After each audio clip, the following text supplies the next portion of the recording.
Em função de uma série de evidências experimentais, no começo do século XX foi incontestável que os resultados dos experimentos mostravam um caráter dual da matéria, né?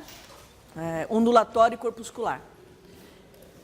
Esses fatos experimentais deram ensejo para que fosse proposta uma nova forma de descrever a matéria, que é através da mecânica quântica.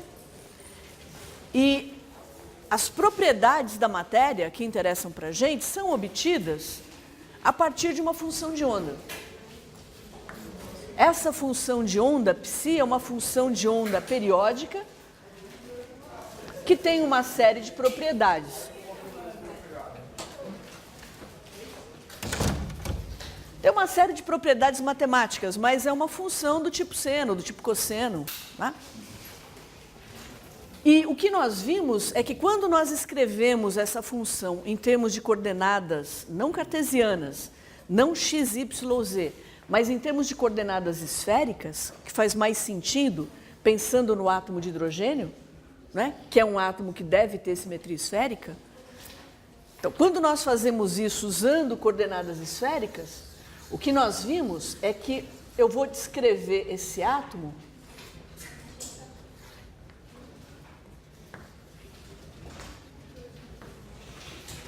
em termos de uma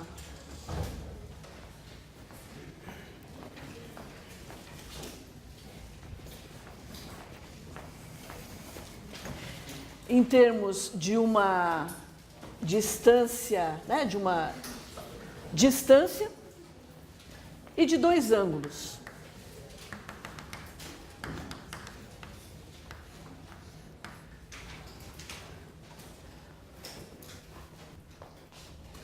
Então, essa função de onda, ela vai ser descrita em coordenadas esféricas, em termos dessa distância r e desses dois ângulos φ e θ.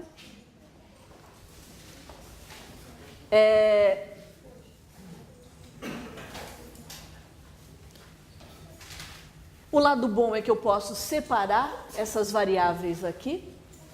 E o que nós falamos ontem é que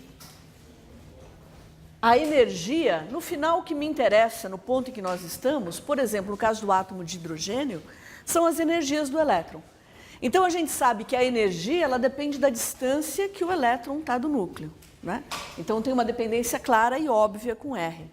E esses dois ângulos aqui, eles estão associados quando nós obtemos, né, aquela densidade eletrônica ao redor do núcleo. Esses ângulos aqui, eles estão relacionados com o formato dessa nuvem eletrônica, dessa distribuição de densidade eletrônica, com o formato e orientação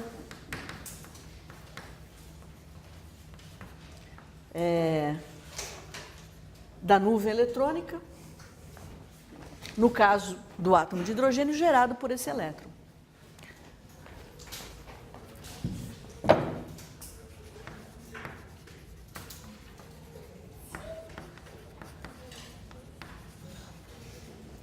Então, no fim, essa nuvem eletrônica aqui é o que nós costumamos chamar de orbital, aquela região do espaço onde se concentra a maior probabilidade da gente encontrar um elétron. Então, de novo, esses cálculos todos, isso que eu estou mostrando para vocês, aqueles orbitais que nós já vimos, que vão ver de novo, eles são válidos para o átomo de hidrogênio, que é um modelo de um elétron só, portanto, de dois corpos, um próton e um elétron. Se a gente aumenta o número de corpos na história, a gente começa a ter complicação, tá? Complicação que eu digo matemática, né? Porque aí todas essas partículas começam a interagir. E eu não sei exatamente o modo como elas estão interagindo. Eu faço aproximações, eu crio modelos, mas são sempre modelos, tá? Então, esse formato e essa orientação da nuvem eletrônica também influenciam a energia desse elétron. E essa distância e esses ângulos são identificados para a gente através dos tais números quânticos. Então, eu tenho números quânticos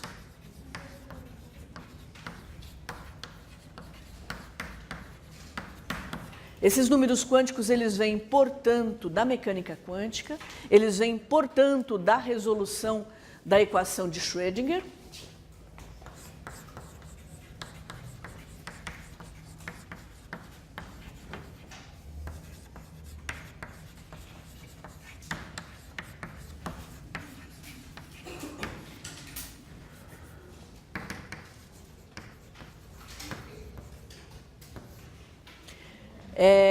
Isso aqui é um curso de Química Geral, é um curso introdutório, vocês acabaram de sair do ensino médio, tá certo?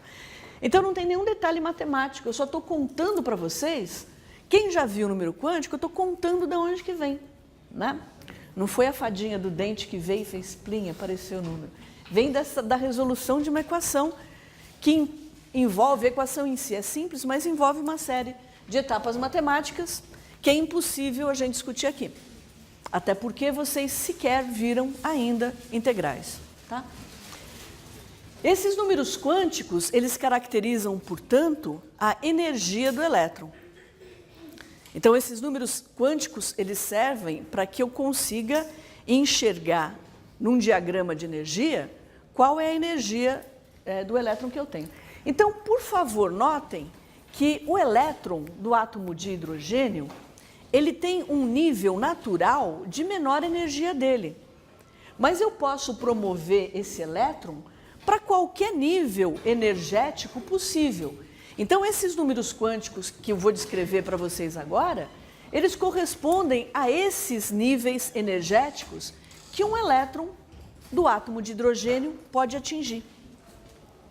Esse estado de menor energia do elétron do hidrogênio, a gente chama estado fundamental, é a menor energia que ele pode ter.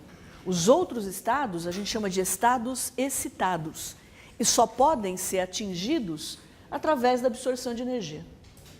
Tá bom? Então, esses números quânticos, eles vão relacionar, portanto, distância ao núcleo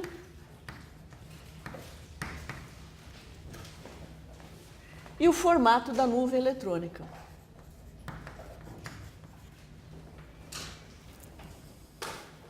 Bom, quando eu digo, por exemplo, que o átomo de hidrogênio, que tem número atômico igual a 1, quando eu digo que eu posso descrever esse elétron, que a configuração eletrônica dele é 1s1, o que eu estou dizendo é que ele está no nível mais próximo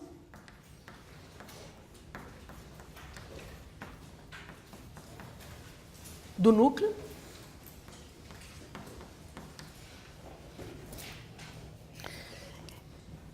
ele está ocupando uma região do espaço que tem uma geometria, uma simetria esférica.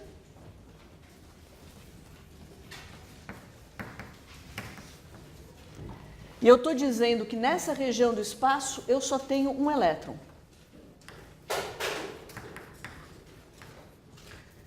Então, quando eu digo que a simetria é esférica, eu já estou dizendo que não há orientação. Então, a informação de orientação já está embutida na simetria esférica. Tá certo? Eu não tenho giz colorido, mas esse número 1 aí é a camada na qual o elétron... Eu vou continuar escrevendo aqui mais um pouquinho.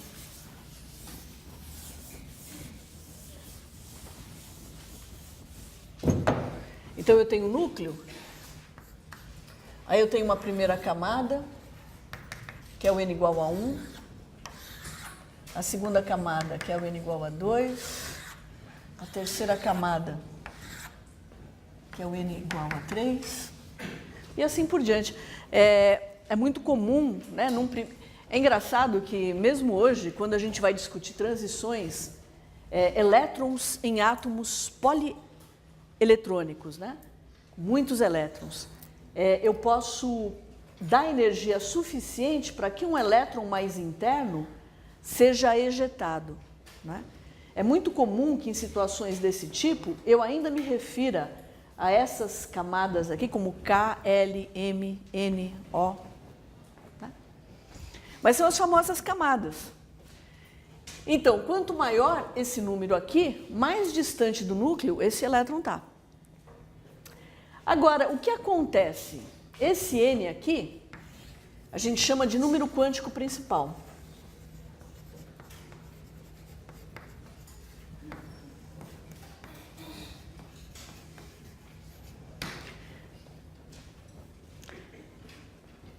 À medida em que ele vai se afastando do núcleo, eu tenho a possibilidade de ter outras geometrias para essa nuvem eletrônica.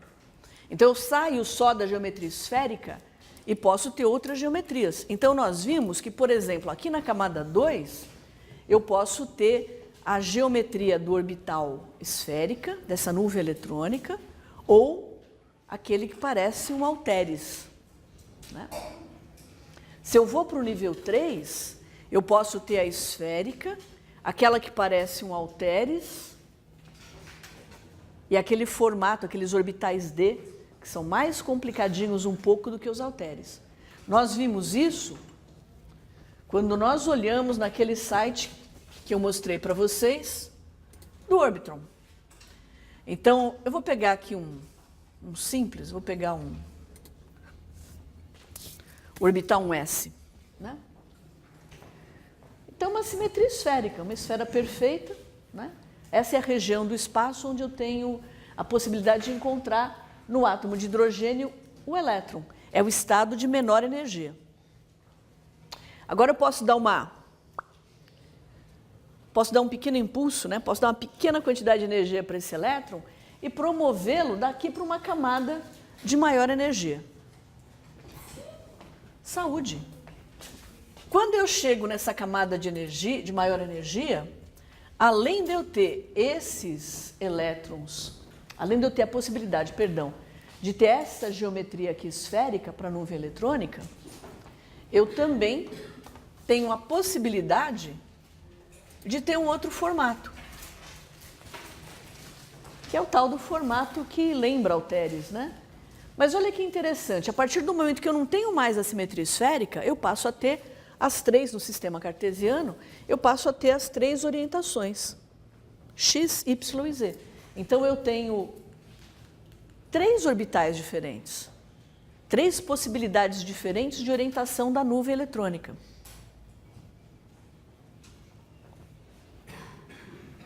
Seja um orbital S ou seja um orbital P, eu não posso ter mais do que 2 elétrons nesse orbital. Porque, já que eu estou descrevendo a matéria com uma função de onda, existe uma propriedade associada a essa função que eu tenho que respeitar, que diz que esses 2 elétrons, que 2 elétrons em um átomo, não podem ter os mesmos 4 números quânticos. Quais são os números quânticos? O primeiro é a distância, eu já apaguei. O primeiro é a distância do elétron ao núcleo, esse é o número quântico. Depois eu tenho um outro número quântico que descreve o formato da nuvem eletrônica. Então, por enquanto, a gente viu 2 formatos, né? O esférico, esse em halteres. Se eu vou para o nível 3, eu também posso ter o formato, eu posso ter os orbitais D, que tem um formato, não é mais de halteres. Se apagar aqui atrapalha. Opa. Que não é mais um formato de halteres, mas é um formato que tem 4 lobos, né? Exceto nesse caso aqui. Um pouquinho mais complicado. Então, olha, o S, eu tenho um formato só. O P, eu tenho 3 formatos. O D, eu tenho 5 formatos. Isso quer dizer, se eu tenho um número quântico para distância, eu tenho um número quântico para formato, dependendo do formato que eu tenho, eu vou ter orientações no espaço diferentes. Então, eu tenho a distância do elétron ao núcleo, eu tenho o formato do orbital, que é um outro número quântico, a orientação no espaço, que é outro número quântico. Então, em cada um desses orbitais aqui, eu só posso ter 2 elétrons. Por quê? Eu não posso ter 2 elétrons com os mesmos 4 números quânticos. Distância, formato, orientação e o último número quântico, que não vem explicitamente dessa explicação que eu dei, que é o momento magnético que o elétron tem. Isso é uma observação experimental. Se você coloca um feixe de elétrons num campo magnético, ele vai ser defletido. Ele é sensível ao campo magnético. Então, esse campo, esse momento magnético, ele pode se orientar paralelamente, né, alinhado, ou em sentido oposto ao campo. Então, se for alinhado no mesmo sentido do campo, o spin eu chamo de mais meio. Se for orientado em sentido oposto, vai ser menos meio. Então, são as duas únicas possibilidades. O spin ele não vai assumir outros valores, só mais meio e menos meio. Não vai ser mais meio, menos meio e zero. Se fosse mais meio, menos meio e zero, cada orbital poderia ter 3 elétrons. Mas não pode, só mais meio e menos meio. Então, eu só tenho a possibilidade de, por orbital, ter 2 elétrons. Tá certo? Agora, olha que interessante, dependendo do tipo, né, do formato da nuvem eletrônica, eu posso ter um número diferente de orbitais. O D, por exemplo, eu tenho 5 orientações espaciais possíveis. O D eu tenho 3. E o F, que eu começo a observar a partir da 4ª camada, eu tenho 7 orientações possíveis. Né? Tenho 7 orientações espaciais possíveis. Bom, esse número quântico aqui indica, como eu falei para vocês, a distância. Esse é o formato e a orientação. E aqui eu indico o número de elétrons que eu tenho. Se aqui for um número 2, como no caso do hélio, eu tenho 2 elétrons. Um vai ter um spin positivo, mais meio, e o outro vai ter um spin negativo. Vamos pegar um átomo que tenha um número maior de elétrons.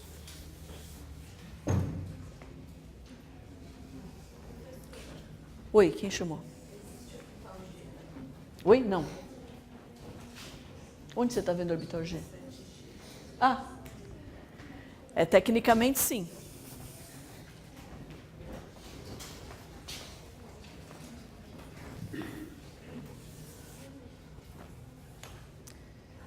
Vamos pegar...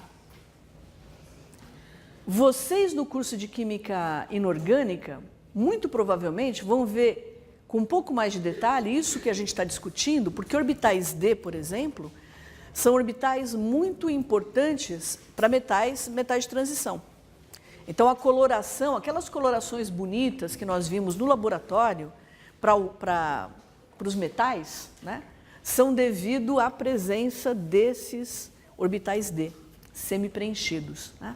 Então, é extremamente importante conhecer um pouquinho mais de detalhe, porque eles participam, inclusive, de processos biologicamente importantes, né? Esses orbitais.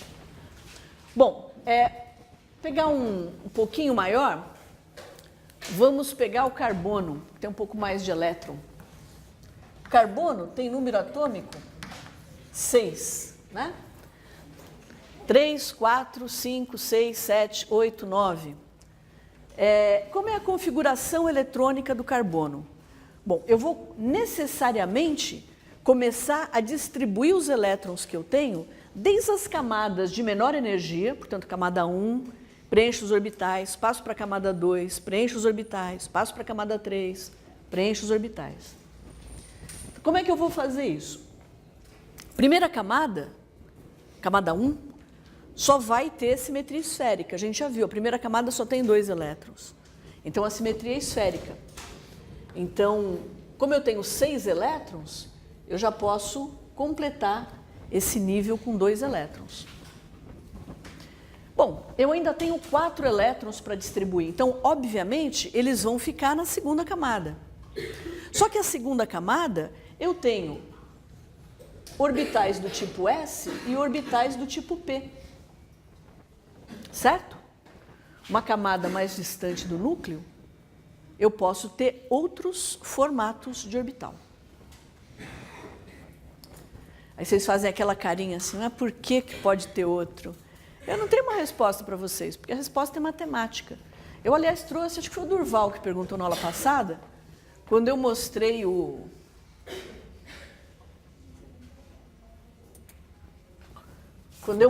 orbital P, acho que foi o Durval, não foi? Cadê o Durval? Não? Foi você, Rodrigo? Foi o Durval, não foi? Ou o Rodrigo ou o Durval me perguntou se aqui assim eu tenho um plano nodal, se eu só tiver um elétron aqui, se essa região aqui no meio é proibido ele passar, porque é um plano nodal, probabilidade zero, como é que o elétron faz para ir daqui para cá? Para ele transitar no lobo de cima e no lobo de baixo. Aí eu falei que eu não tinha uma resposta porque isso era uma propriedade ondulatória. Você não pode pensar no elétron como uma bolinha. Se o elétron for uma bolinha, ele realmente não consegue passar para o lobo de baixo. Aí eu lembrei de um artigo no Journal of Chemical Education. Eu até vou colocar como texto avançado, mas não dá com o conhecimento que vocês têm por enquanto, não vai dar para vocês aproveitarem muito. De qualquer forma, ele termina o artigo, é um artigo que tem 43, que tem 4 páginas, 5 páginas. Ele termina falando assim, ele discute as várias possibilidades. Aí lá no final, nas conclusões, eu só vou falar a última afirmação dele, tá? Em conclusão, não existe até o presente momento uma forma perfeita de responder a essa pergunta do aluno. Como é que o elétron passa pelo plano nodal, né? Responder essa pergunta do aluno sobre como o elétron passa através do plano modal. E cada instrutor deve usar o seu ou a sua, o seu julgamento para responder melhor essa questão. Como não existe uma resposta perfeita, né, eu prefiro dizer simplesmente para vocês que o comportamento do elétron nesses orbitais, ele está longe de ser um comportamento para o qual a gente consiga achar um análogo no mundo clássico, que é o mundo macroscópico. Eu não tenho como descrever para vocês. Então eu digo, uma propriedade da função de onda.